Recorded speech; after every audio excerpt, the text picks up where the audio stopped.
Hello tout le monde, je vous retrouve pour un nouveau vlog. Je vous retrouve du coup tout au long de la semaine, donc de cette semaine. Si vous n'avez pas vu ma vidéo pile à lire pour le challenge 7 in 7, je vous récapitule vite fait. Je me suis lancée dans un challenge tout au long de cette semaine qui consiste à lire 7 livres en 7 jours.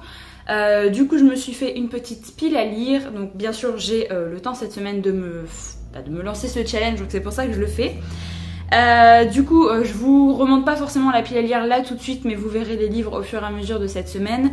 Là ce matin il est 10h15 et je suis déjà allée faire des courses et du coup j'ai déjà avancé dans un roman parce que dans ma pile à lire je vous disais que je comptais lire un livre en livre audio. Et donc j'avais commencé ce roman, j'avais lu 42 pages seulement et du coup je souhaite le continuer, voire le terminer cette semaine. Et donc comme j'ai pris pas mal de temps, le temps d'aller au magasin, faire les courses, revenir, j'ai pas arrêté d'écouter le livre audio et j'ai bien avancé parce que du coup je suis arrivée à la page 200. Donc c'est du deuxième tome du Puits des Mémoires et je suis vraiment contente parce que du coup j'ai bien avancé, ça me fait... Je suis arrivée là à peu près.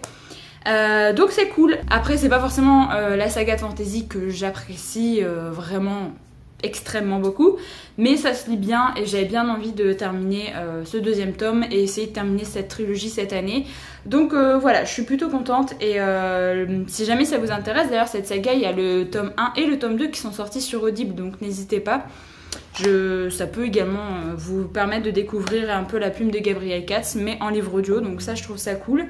Et sinon, je vais pas forcément continuer l'audio là maintenant, je vais me poser et je vais commencer du coup Les Brumes de Cendrelune, donc le tome 1, Le Jardin des âmes de Georgia Caldera, publié chez J'ai lu. J'ai envie de découvrir la plume de cet auteur et du coup je me dis c'est le moment, j'ai envie de me lancer dedans. C'est quand même un livre de 350 pages, mais ça franchement... c'est écrit assez gros et je me dis, les formats semi-poche comme ça de chez J'ai lu, je trouve que ça se lit bien. C'est un peu comme tout ce qui était pour la saga Lux, tout ça. Je trouve que c'est... je sais pas, ça se lit bien. J'ai terriblement envie de connaître cette histoire. J'ai vu vraiment de bons retours sur ce livre-là. En plus, la suite sort au mois de mars ou d'avril je crois, donc je me dis ce serait bien de lire ce livre là maintenant, comme ça je pourrais enchaîner avec le tome 2 qui va sortir dans pas si longtemps que ça. Donc voilà, de toute façon je vais vous reprendre quand j'aurai terminé ce roman, j'espère le terminer aujourd'hui, si c'est pas le cas ce sera peut-être demain matin, je ne sais pas, mais en tout cas... de toute façon, durant le challenge, je vous l'avais dit également dans la pile à lire, mais je le redis, je ne vais pas me forcer à lire vraiment un livre par jour. Si jamais certains livres me prennent juste la moitié d'une journée, tant mieux. Et si certains me prennent un jour et demi, voilà, ce sera le cas. Voilà, le but c'est vraiment de faire descendre ma pile à lire, c'est vraiment de lire un maximum de livres cette semaine. Ne me mets pas forcément la pression, le tout c'est que j'aimerais vraiment beaucoup descendre ma pile à lire. Essayer de commencer le mois de février avec un peu moins de livres dans ma palle et voilà, parce que j'ai plein d'autres livres qui me font envie et là je me dis essayer de lire les livres de poche assez courts comme ça peut être sympa et j'adore me mettre des challenges livresques, donc voilà. Alors je vous retrouve, on est mardi, il est 10h30 et je venais vous faire un petit topo par rapport à ma première journée de challenge puisque j'ai terminé mon premier roman, donc j'ai terminé Les Brumes de Cendrelune et j'ai adoré. Ici on est dans un univers de fantasy où on va suivre deux personnages principaux même si on a quand même plusieurs autres points de vue. Tout va se passer dans la cité de Cendrelune et dans cette cité est régie par un dieu tout puissant qui oblige les humains à vénérer les dieux, donc lui et ses enfants, puisqu'il a 10 enfants qui sont des dieux également et qui font régner un petit peu la paix. Du coup, les humains sont obligés de vénérer les dieux, ils sont obligés de faire pas mal de choses. Et si jamais ils ont une pensée impure, si jamais ils pensent du mal sur tel dieu, sur le fonctionnement de la société ou des choses comme ça, Orion, qui du coup le dieu tout puissant, va le savoir vu qu'en fait il est omniscient et il va dire à son armée d'aller chercher ces personnes et de les tuer sur la place publique. Donc c'est un monde où il fait pas forcément bon vivre, où si jamais vous avez des pensées qui sont contre le système en cours, vous allez mourir. Nous on va suivre deux personnages, on va suivre Céphise qui est du coup une humaine qui a perdu sa famille, donc ça on le sait vraiment dès le premier chapitre. Dans le prologue même d'ailleurs, elle a perdu sa famille puisqu'en fait son frère va être emmené pour travailler dans l'armée de Orion. Et ses parents vont être tués avant même d'avoir fait quoi que ce soit, puisque l'ombre qui est du coup un petit peu le toutou de Orion, qui va chez les habitants et qui va prendre les personnes qui vont avoir des pensées impures ou des choses comme ça pour les amener à la mort, va dire aux parents de ses fils, vous allez avoir des pensées méchantes, des pensées impures envers le Dieu Tout-Puissant suite au fait qu'on vous enlève votre enfant. Du coup, vous êtes condamnés à mort. Donc ses fils voient sa famille mourir, en fait, voient ses 2 parents mourir et son frère kidnappé pour travailler dans l'armée. Et donc elle va rester en vie tout simplement parce qu'elle a un don, mais elle va quand même subir les conséquences des paroles de son père et elle va perdre une jambe et un bras et en fait elle va devenir un peu comme un cyborg. Elle va donc avoir un membre, sa jambe et son bras qui vont être robotisés. Ce qui est l'œuvre également d'un dieu, mais ça vous verrez au fur et à mesure du roman. Et du coup en fait on va la suivre par rapport à ça, on va la suivre des années après et on va suivre un petit peu sa vie à cause de ça, ses amis, enfin vraiment tout ce qu'elle fait. Et on va suivre également un deuxième personnage qui est le personnage de Verlaine. Et Verlaine n'est pas vraiment humain et n'est pas vraiment un dieu, il est le 11e enfant de Orion, mais Orion a eu une relation avec une humaine, ce qui fait que Verlaine est à moitié humain, à moitié dieu. Et donc on va découvrir ce personnage tout au long de ce roman qui est un personnage hyper intéressant à découvrir. Et je vais m'arrêter là pour le résumer parce que voilà, sinon je vous dévoile des choses qu'il vaut mieux découvrir au fur et à mesure. Mais j'ai adoré, franchement j'ai adoré l'univers mis en place avec tout ce qui est divinité comme ça, j'ai beaucoup aimé. C'est un univers qui est très sombre et je m'attendais pas à ce que ce soit aussi sombre que ça. L'auteur n'hésite pas à faire dans la dentelle pour les tortures, les morts, voilà, c'est vraiment, vous rentrez directement dans l'histoire et c'est pas joli tout le temps. Vous avez les relations entre les personnages qui sont hyper intéressantes et j'ai beaucoup aimé d'ailleurs suivre les 2 personnages, mais également d'autres personnages secondaires et je suis vraiment intriguée par rapport à ce qu'ils vont devenir justement. Et je sais pas, franchement j'ai beaucoup aimé, c'est le premier roman de cet auteur que je lis et je suis vraiment agréablement surprise. Le 2e tome sort au mois de mars et je vais clairement me le procurer parce que j'ai beaucoup aimé, ça se lit tout seul, c'est hyper fluide. Alors faut aimer quand même les univers sombres, mais si vous aimez ça, clairement c'est vraiment super bien quoi. Ça m'a légèrement rappelé, c'est vraiment, l'histoire est différente, mais le fait qu'il y ait une cité qui est un dieu tout puissant avec d'autres dieux et qui est une histoire qui va vraiment se dérouler là-dedans, ça m'a rappelé Warbreaker de Brandon Sanderson, qui est légèrement pareil uniquement pour ce côté-là et du coup ça m'a fait sourire parce que j'ai adoré Warbreaker. Donc voilà, je suis vraiment ravie et j'ai beaucoup aimé parce qu'il y a pas mal de retournements de situation. La fin donne terriblement envie de lire le tome 2, donc franchement je pense qu'au mois de mars, c'est un livre que je vais m'acheter et que je vais lire. Après je ne sais pas si c'est une duologie, une trilogie, je ne sais pas du tout. Mais franchement, si jamais vous voulez découvrir cet auteur, n'hésitez pas avec ce roman parce que moi personnellement j'ai adoré. Et aujourd'hui le roman que je vais commencer c'est Ubik de Philippe K. Dick, qui est un roman de science-fiction qui me tente vraiment beaucoup. J'ai également encore avancé dans le puits des mémoires vu que ce matin je suis allée faire certains magasins pour acheter des choses, notamment pour un des cadeaux de l'anniversaire de mon chéri qui va arriver au mois de février, donc je devais aller en magasin. Et du coup j'ai bien avancé, donc de toute façon je vous tiendrai au courant quand j'aurai terminé le roman parce que sinon vous en parler maintenant au fur et à mesure ça va être galère, donc je vous en parlerai à la fin. Là c'est pareil, je pense que je vous reprendrai demain du coup pour vous tenir au courant de ma lecture. J'espère le terminer, même si normalement ce soir on va peut-être à Ikea, donc ça va prendre pas mal de temps. Mais je sais pas, franchement il me tente beaucoup, je ne sais pas de quoi ça parle, mais j'ai très envie de découvrir cet auteur, donc j'espère que je vais aimer. Je vous retrouve, on est mercredi et il est quasiment midi. Je vous retrouve seulement maintenant tout simplement parce que j'ai terminé Ubik, donc le 2e livre du challenge seulement ce matin. Il fait 280 pages et en fait hier soir il me restait 90 pages à lire, sauf que c'est un livre qui à la fin demande pas mal de concentration, pas mal de voilà, il faut avoir les yeux en face des trous, il faut être bien concentré pour savoir ce que l'auteur veut nous faire passer comme message, pour comprendre vraiment bien la fin. Donc je me suis dit, c'est pas grave, je le terminerai demain matin, et donc j'ai terminé ça ce matin. Et ça a été plutôt une bonne lecture.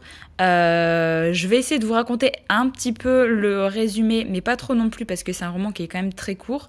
On est ici du coup dans un livre de science-fiction adulte où on va suivre, je dirais, 2 personnages principaux au tout début du roman.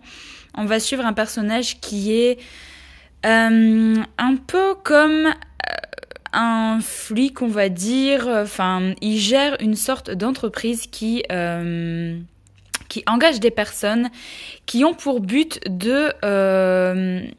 d'arrêter ou de canaliser les pouvoirs de télépathes, vu que dans ce monde-là, il y a des télépathes qui sont plus ou moins dangereux pour la société. Et en fait, dans la société du mec qu'on suit, il va du coup avoir plusieurs antitélépathes, on va appeler ça comme ça, qui vont arriver à stopper un petit peu les effets des télépathes. Et du coup voilà, il gère une société comme ça avec beaucoup de personnes sous ses ordres, on va dire. Et nous on va suivre un autre personnage qui est une personne qui va réussir à savoir si jamais il y a des télépathes ou pas près de là où il est. Il est un petit peu en mode mécano, il fait passer des tests pour voir si une personne est un antitélépathe ou pas. Enfin voilà, il touche un petit peu à tout. Et nous on va suivre nos 2 personnages comme ça. Bien sûr ils se connaissent en fait, ils vont finir par se re-rencontrer dans le roman, puisque quelqu'un va être présenté à la personne qui fait passer les tests en fait. Cette personne est une femme qui s'appelle Pat et qui a un pouvoir assez spécial. Ce pouvoir en fait lui permet de remonter, on va dire, le temps pour y changer un élément et pour qu'une nouvelle réalité apparaît. Après, elle ne remonte pas le temps comme on peut l'imaginer. Je veux dire, elle ne voyage pas à travers le temps, c'est juste que elle arrive à se focaliser sur un élément et arrive à changer ce qu'elle veut changer, et du coup une nouvelle réalité arrive et les personnes ne se rendent pas compte qu'ils sont dans une nouvelle réalité et que quelque chose a été modifié et que normalement ça aurait pas dû être comme ça. Voilà, c'est un peu difficile à expliquer, mais c'est vachement mieux expliqué dans le roman. Elle est très puissante du coup, puisque c'est un pouvoir qui lui permet de faire pas mal de choses sans forcément que d'autres personnes s'en rendent compte. Donc voilà, on va la suivre, elle, qui va être présentée à la personne qui fait passer les tests, et ensuite lui va essayer de la faire embaucher dans la boîte de notre autre personnage, et ils vont devoir partir quasiment instantanément pour une mission sur la Lune. Je vais m'arrêter là parce que déjà là je vous ai dit au moins 60 pages, enfin il n'y a pas que ça, mais je vous ai un petit peu raconté le début. C'est vraiment un livre où j'avais peur, parce que c'est Philippe Cady, que j'ai jamais lu cet auteur, et au final je me suis dit j'ai peur de pas forcément tout comprendre, j'ai peur que l'écriture soit quand même très difficile à lire, que ce soit pas fluide, et ça n'a pas été le cas en fait. Au début je suis rentrée dans l'histoire très facilement, j'ai bien réussi à accrocher au personnage. Alors forcément vous avez des termes de science-fiction qui sont abordés et qui sont pas forcément expliqués plus que ça, mais c'est quand même très fluide. Et alors par contre c'est pas forcément un livre à mettre entre toutes les mains, parce que si vous avez vraiment pas l'habitude de lire la science-fiction adulte, ça va vous perdre en fait. Clairement je pense qu'il faut commencer avec d'autres choses, avec d'autres auteurs, mais franchement je trouve que ça se lit bien. Alors j'ai adoré vraiment la mise en place de cet univers qui est quand même hyper dingue. Vous avez des personnes qui sont, après leur mort, qui sont un peu cryogénisés et qui sont quand même capables de communiquer avec les vivants, puisqu'ils sont en semi-vie, et les vivants peuvent venir et mettre une sorte d'écouteur quoi, et ils peuvent continuer à leur parler. Alors bien sûr le corps de la personne qui est morte ne bouge plus, mais du coup les proches peuvent venir et entendre les pensées de la personne décédée et tout. Enfin, il y a vraiment tout un monde qui est mis en place, mais qui est complètement dingue, avec pas mal de choses qui par rapport à l'époque où est sorti le livre, il y a beaucoup de choses qui sont mises en avant, des choses qui ne sont pas forcément normales, pas mal de critiques de la société aussi, et j'ai vraiment beaucoup aimé.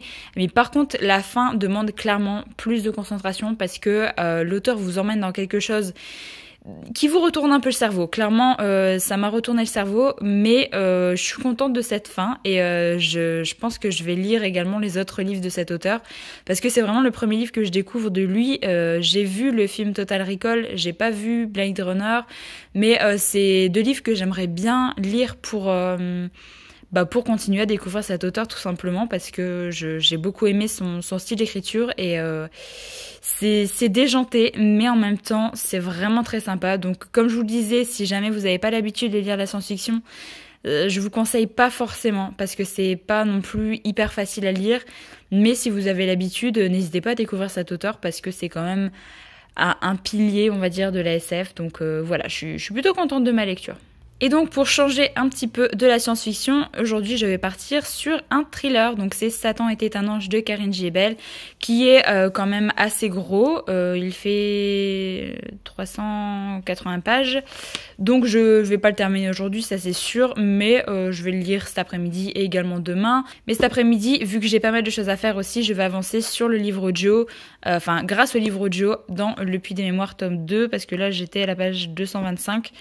Donc je vais continuer ma lecture audio aussi et du coup voilà, j'avance petit à petit. Donc c'est plutôt sympa et j'espère l'avoir terminé cette semaine. Donc voilà, moi je vous retrouve demain pour vous tenir au courant de l'avancée de mes lectures. Alors, il est 10h du matin et nous sommes jeudi. Je viens vous dire que j'ai terminé Satan était un ange de Karine Giebel et que malheureusement ça l'a pas trop fait avec moi. On est censé être dans du thriller, résultat, pour moi c'est pas du tout du thriller, c'est plus une course-poursuite tout au long du roman où il va y avoir 2 personnages. Le premier personnage est il s'appelle François, il a 48 ans, quelque chose comme ça, et il vient d'apprendre par son médecin qu'il a une tumeur au cerveau et qu'en fait elle est inopérable et donc soit il prend il fait de la radiothérapie, de la chimio, tout ça, et en fait il peut survivre encore 1 an et demi, 2 ans grand max, soit il ne fait rien et en fait il va survivre que quelques mois, donc à peine 6 mois. Et en fait il va paniquer parce que son père est également mort d'un cancer, il ne veut pas que sa femme le voie périr et il va du coup partir avec sa voiture et il va partir dans le sud de la France, sachant qu'il est de Lille de base, donc ça m'a fait rire aussi parce que pour les personnes qui ne savent pas, j'habite à Lille, donc c'était sympa de retrouver un roman qui partait de là. Du coup, il va partir pour essayer de savoir quoi faire, savoir s'il le dit à sa femme ou pas, parce qu'en fait, il n'a pas du tout prévenu sa femme. Et donc, sur la route, il va rencontrer le deuxième personnage principal de ce roman, c'est Paul, qui est du coup un jeune homme de 20 ans, on sait pas trop qui il est, on sait pas trop où il va, voilà. Il le prend en autostop et puis en fait ils descendent tous les 2 vers le sud de la France, ils vont s'arrêter à plusieurs endroits.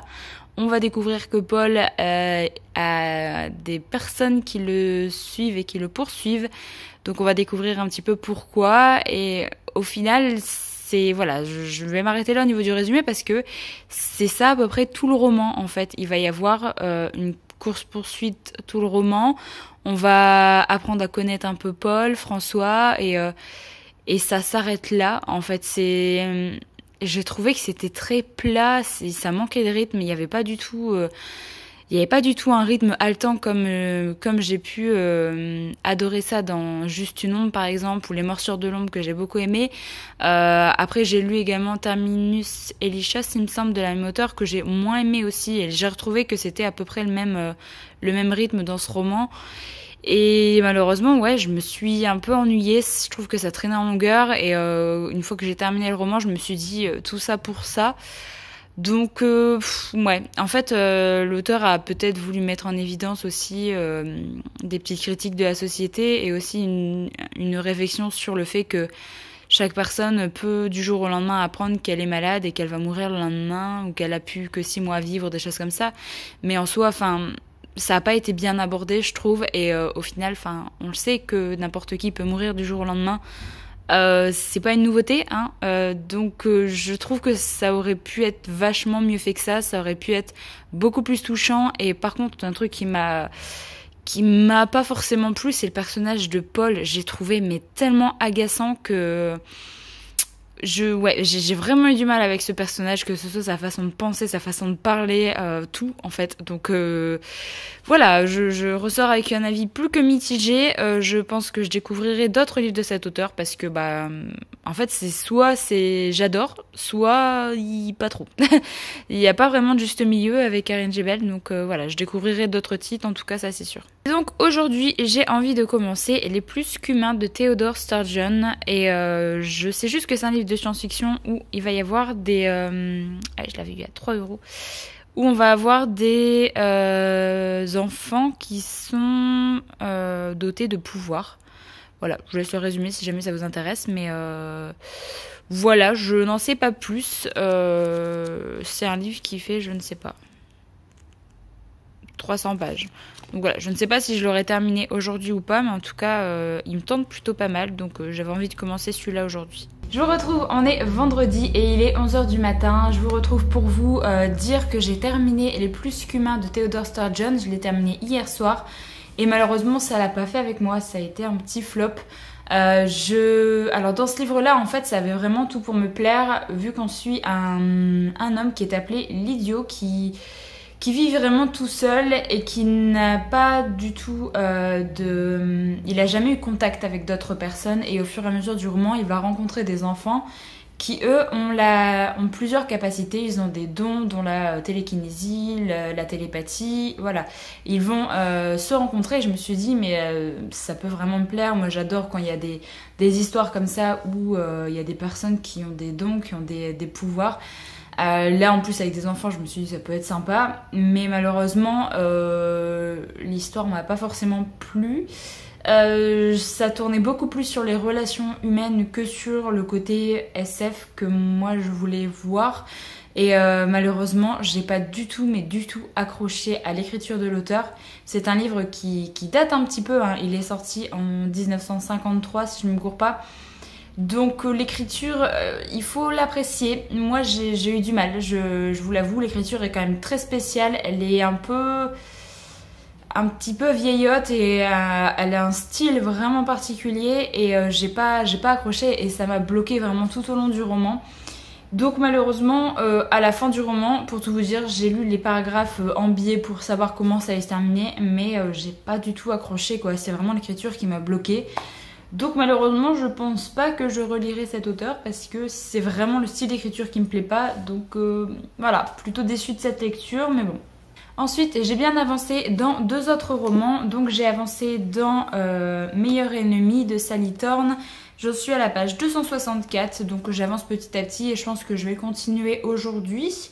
Et ce matin, du coup, j'ai bien avancé en audio pour le 2e tome du Puits des Mémoires, vu que j'en suis à la page 367.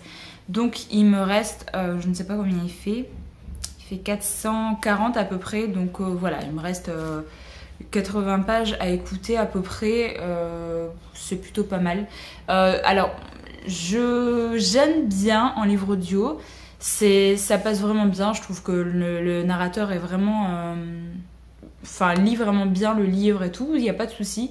Mais par contre, je trouve que ça traîne en longueur. Là, on est encore sur... je vais vous faire un résumé là maintenant, comme ça je le ferai pas à la fin pour vous donner mon avis. Mais dans cette saga, en fait, on va suivre 3 personnages, Olen, Niels et je ne sais plus, Carib, qui vont se réveiller en haut d'une colline, et en fait ils n'ont aucun souvenir de leur passé ni de leur nom, ils ont vraiment aucun souvenir. Et ils vont être traqués dès le début du 1er tome. On va essayer d'atteindre à leur vie directement, et ils vont essayer de se barrer, de comprendre pourquoi on essaye de les tuer, qu'est-ce qui leur est arrivé, qui ils sont. Et du coup, depuis le 1er tome, on apprend vraiment à découvrir un petit peu en même temps qu'eux qui ils sont. Là, on a quand même pas mal de réponses par rapport à certains personnages. Ce qui est cool, parce que du coup on avance dans cette optique-là de vraiment comprendre qui ils étaient avant, Mais c'est vrai que du coup, l'intrigue, vu que c'est une trilogie, l'intrigue traîne un peu en longueur là je trouve. Et j'ai envie d'en savoir plus déjà maintenant. Et malheureusement, ça arrive pas. Et je sais que ça arrivera pas dans ce deuxième tome. Donc je trouve ça un petit peu dommage. Je trouve que on a beaucoup d'instants où ils partent, ils fuient, ils essayent d'échapper à certaines personnes. Il y a un grand méchant, surtout qui est dans ce tome 2, qui est beaucoup plus présent et qui m'intrigue beaucoup. Et j'aimerais bien vraiment avoir plus d'infos sur lui, avoir vraiment beaucoup plus de passages pour le suivre. Donc j'ai hâte et je me dis que peut-être dans le tome 3 ce sera le cas et j'espère.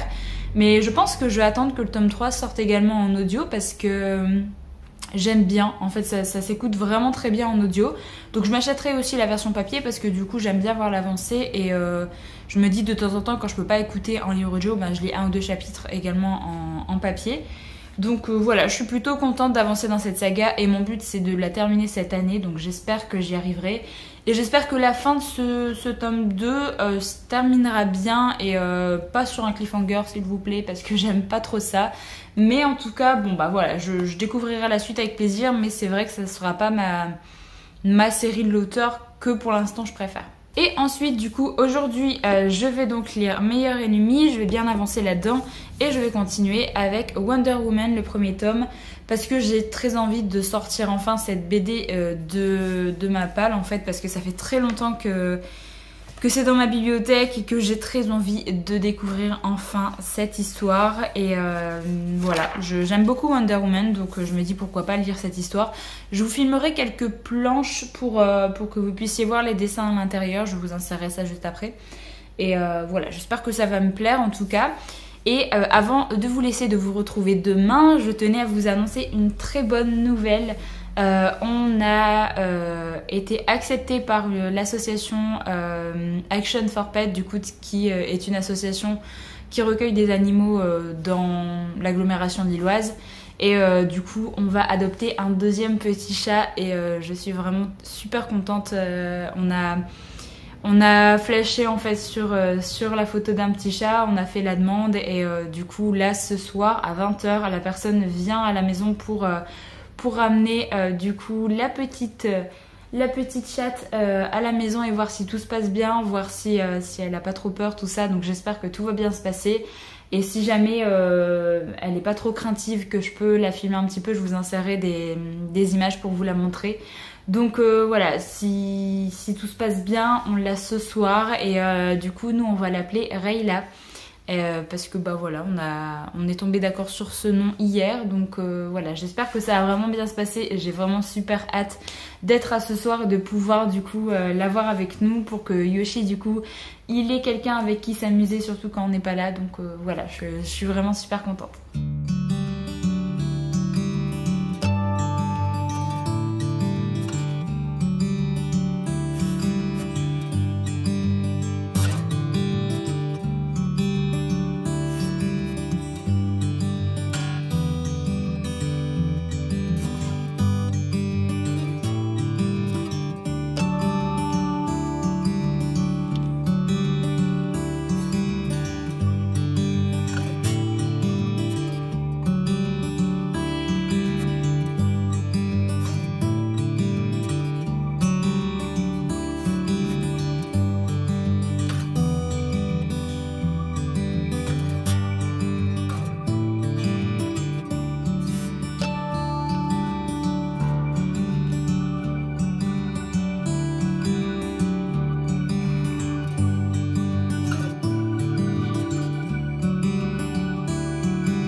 Hello, je vous retrouve, on est lundi et je vous ai pas repris du week-end tout simplement parce que j'ai profité vraiment du week-end avec, avec mon chéri et j'ai également profité de la nouvelle venue, donc Rayla.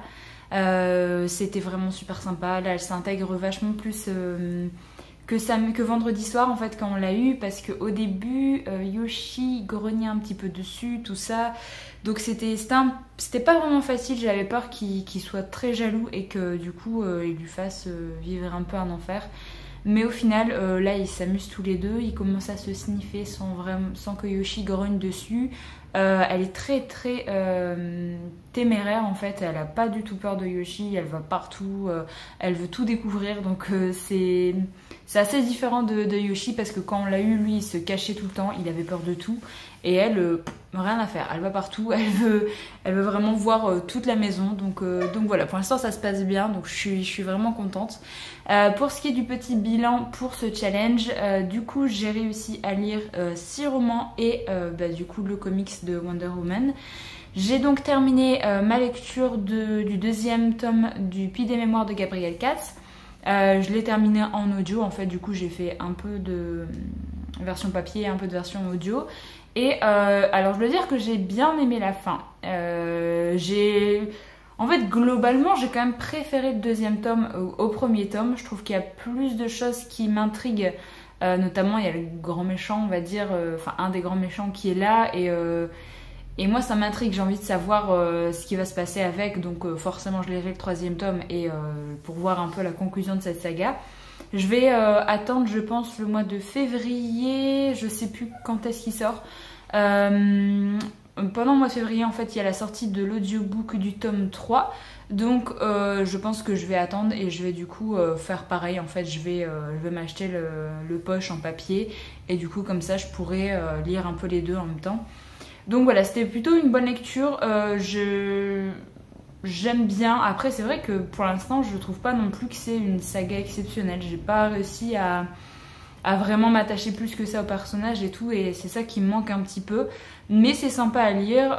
J'aime plutôt bien l'écriture de Gabriel Katz, même s'il y a des petites choses qui me dérangent dans sa façon de parler de l'univers, de certains personnages ou autres, mais voilà, c'est quand même une saga que je trouve qui est plutôt intéressante en fantasy, qui est plutôt pas mal pour débuter la fantasy également, donc voilà. Et j'ai également terminé du coup Meilleur ennemi de Sally Thorne, qui est donc une romance contemporaine. Je vous en ai pas encore parlé du coup dans ce vlog.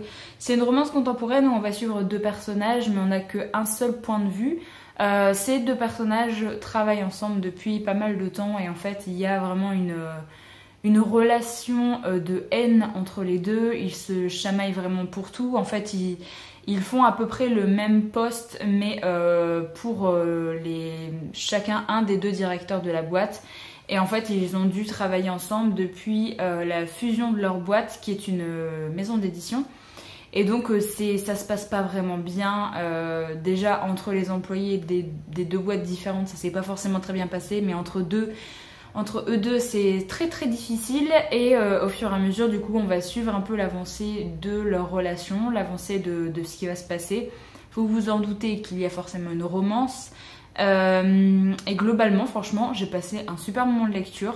J'avais peur de me relancer dans une romance contemporaine, et au final, j'ai bien aimé. J'ai bien aimé le style de l'auteur, j'ai bien aimé sa façon d'ajouter vraiment une touche d'humour tout au long du roman. C'était vraiment super sympa à lire. La romance n'est pas cliché, elle se fait vraiment doucement. Vous avez pas non plus les gros clichés en mode le garçon est forcément un bad boy qui lui parle comme une merde, enfin qui parle à la fille comme une merde, qui voilà, a eu vraiment toute une vie hyper difficile, mais du coup voilà, elle est là, elle va le sauver, machin. Enfin, vraiment il y a des gros clichés dans la romance qui moi me saoulent vraiment, et c'est pour ça que j'ai du mal à trouver une romance qui m'intéresse. Et franchement, dans celle-là, si vous êtes comme moi et que vous avez un peu du mal avec la romance, je vous le conseille vraiment beaucoup, parce que c'était drôle, ça se lisait bien. Franchement, vous savez, c'est vraiment ce genre de lecture un peu fraîche qui se lit bien. Vous adorez suivre les personnages, vous adorez tourner les pages en fait. C'est quand même un livre qui fait quasiment 500 pages et dans la version de poche c'est quand même écrit minuscule hein.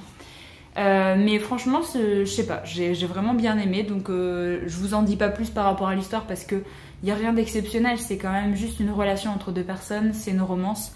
Voilà, ça s'arrête là, j'ai plutôt bien aimé la fin, j'ai bien aimé l'écriture, j'ai bien aimé l'histoire, donc voilà, je suis plutôt contente de l'avoir sorti de ma palle là cette semaine et je vous conseille, si jamais vous êtes comme moi et que vous avez un peu de mal avec la romance, ça peut être sympa à découvrir. Donc voilà, je vais terminer ce vlog, c'est un bilan plutôt positif de ce challenge, j'ai quand même lu 6 romans, ce qui est énorme, et un comics, donc au final j'ai quand même lu 7 livres, même si j'aurais bien aimé lire le 7e livre, donc il me reste Le Cycle des robots que j'ai pas lu cette semaine, mais au final hier j'aurais pu le commencer, mais j'avais encore beaucoup Ubik de Philippe K. Dick dans la tête et je me suis dit je vais pas commencer un nouveau roman de SF là maintenant parce que sinon ça va faire un surplus. Je vais attendre un petit peu et je le commencerai plus tard, mais je pense qu'il va pas trop tarder dans ma pile à lire. Donc voilà, je suis plutôt contente et j'espère que ce petit vlog vous a plu, que voilà, vous avez aimé entendre mes avis sur ces livres tout au long de ce vlog. Moi c'était tout au long de cette semaine, mais vous tout au long de ce vlog. Et comme d'habitude, moi je vous souhaite une bonne journée, une bonne soirée, peu importe quand vous regardez cette vidéo, et on se dit à la prochaine.